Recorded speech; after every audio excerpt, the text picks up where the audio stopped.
Very good morning, all of you. Today we will start chapter 9 of moral science and chapter name is Nick and his father.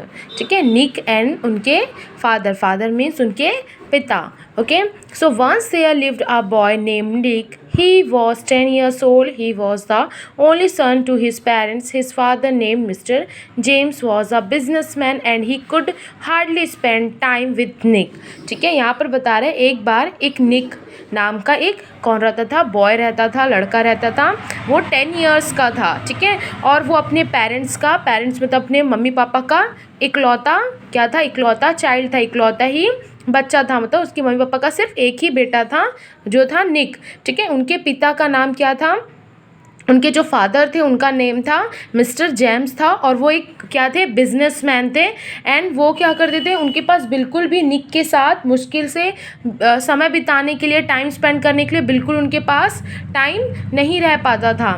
ठीक है, Nick's father would reach after he sleeps and move out before he wakes up, will sleep until he leaves for school. ठीक है, जो निक के father थे उसके निक के जो फादर थे, निक के जो पिता उसके सोने के बाद आते थे. ठीक है, जब वो निक सो जाता था उसके बाद पहुंचते थे और निक के उठने के पहले ही उसके पापा क्या चले जाते थे, अपने काम पर चले जाते थे. ठीक है, उस स्कूल के लिए शायद ही जो उसके स्कूल जाने के लिए शायद ही उसके जो फादर थे उनके साथ जाते थे. मतलब निक को स्कूल छोड़ने के लिए भी शायद ही उसके फादर जाते थे. ठीक है,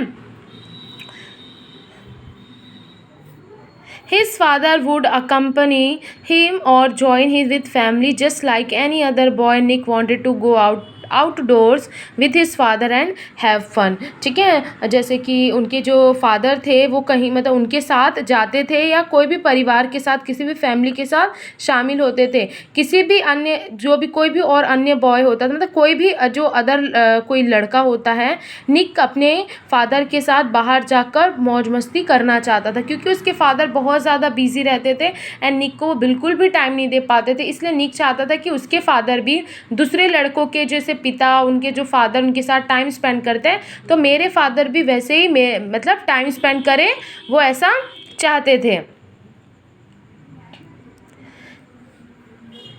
One day Nick was surprised to see his father home at home in evening. ठीक है, एक दिन समय की बात है, एक शाम की बात है, वो अपने फादर को घर पर देखता है और निक हैरान हो जाता है अपने फादर को देखकर इवनिंग के टाइम पे. Nick said dad it is a big surprise to see you at home. फिर निक अपने पापा को बोलता है ये तो बहुत ही एक सरप्राइज़ है, आपको घर पर देख के मुझे बहुत ही ज़्यादा क्या हुआ, मैं तो सरप्राइज़ हुआ, बहुत ही ज़्यादा आश्चर्य हुआ.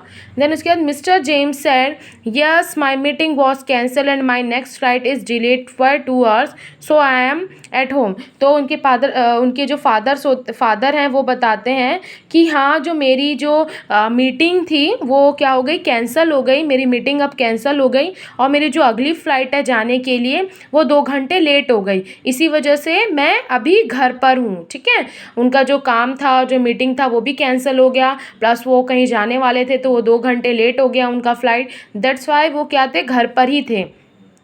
Soon the conversation between Nick and father began to start. ठीक है, फिर उसके बाद जल्द ही क्या हुआ, जल्द ही निक और जो उनके फादर के बीच क्या हो गया, कन्वर्सेशन मतलब बातचीत शुरू हो गई. Nick said dad I want to talk to you and ask you few question. Nick बोलता है अपने फादर से कि मैं आपसे कुछ बात करना चाहता हूँ, मेरे पास कुछ क्वेश्चन है जो आपसे मैं पूछना चाहता हूँ. मे आई प्लीज़, क्या मैं पूछ सकता हूँ, फादर से वो कहता है.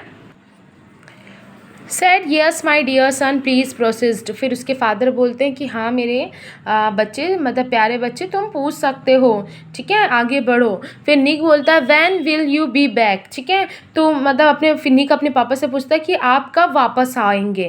तो फिर उसके फादर जवाब देते हैं टुमारो नून मतलब कल दोपहर पर. फिर निक आंसर करता है dad how much do you earn a year, कि पिताजी फादर आप कितना अर्न करते हैं, कितना आप एक 1 ईयर में, आप 1 साल में कितना कमाते हैं। फिर डैड, उनके जो फादर होते हैं, वो आंसर देता है, dear it is a very big amount and will not be able to understand it. फिर उसके फादर बोलते हैं कि डियर ये बहुत बड़ी एक अमाउंट है, मतलब जितना मैं अर्न करता हूँ बहुत बड़ा ही अमाउंट है, आप उसको अंडरस्टैंड नहीं कर सकते, आप उसे नहीं समझ नहीं पाएंगे, ऐसा डैड निक को बोलते हैं।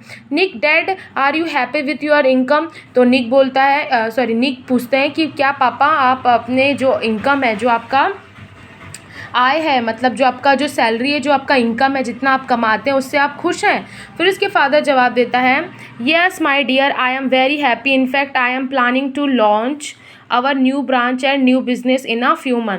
तो उसके फादर बोलते हैं, हाँ बेटा मैं बहुत ही ज़्यादा खुश हूँ, बल्कि मैं तो प्लान कर रहा हूँ अपना नया ब्रांच खोलने के लिए और नया बिजनेस चालू करने के लिए, कुछ ही फ्यू मंथ्स में मैं स्टार्ट करना चाहता हूँ।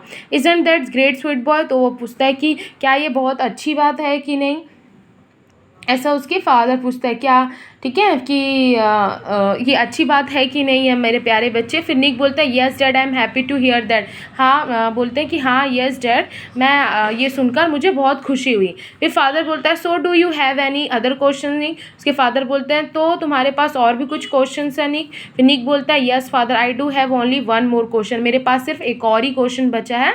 निक ऐसा जवाब देता है। फिर फादर बोलते हैं, आस्क मी देन, फिर पूछो मुझसे।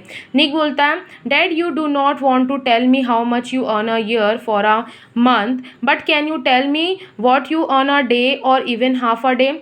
निक बोलता है कि पिताजी आपने बताया नहीं कि आप कितना 1 ईयर में कितना आप कितना अर्न करते हैं, कितना आप कमाते हैं, बट एटलीस्ट आप ये तो बता सकते हैं ना कि आप 1 डे कितना कमाते हैं या हाफ डे आपका कितना होता है। फिर फादर, मतलब जो उसके पिताजी बोलते हैं, Nick what you are you why are sorry what are you asking? तुम ये मुझसे क्यों पूछ रहे? Don't you have all the luxuries provided you? ठीक है, क्या तुमको जितने भी लग्जरीज हैं, मतलब जितना भी मैं तुमको सारी जो चीज़ देता हूँ, ठीक है, वो तुम्हारे पास सारी जो लग्जरी जो प्रोवाइड नहीं है क्या, ऐसे पूछते हैं। फिर निक बोलता है, no dad you have only given the best to me. ठीक है, फिर वो बोलता है, नहीं पिताजी आपने हमेशा मुझे अच्छा ही दिया है, ठीक है, but please answer me please, but इसका आंसर दीजिए। It would be really nice if you can tell me. ठीक है, ये बहुत ही अच्छा होगा अगर बहुत ही अच्छा होगा आप मुझे ये बताएंगे। How much you earn in 1 hour? ठीक है, तो कम से कम आप ये बता दें कि आप 1 घंटे में कितना अर्न करते, कितना आप कमाते, क्योंकि बहुत बड़े बिजनेसमैन थे वो। ठीक है, इसलिए वो पूछ रहा था। फिर फादर उनके बोलते हैं, Nick this is not fair, you should not question me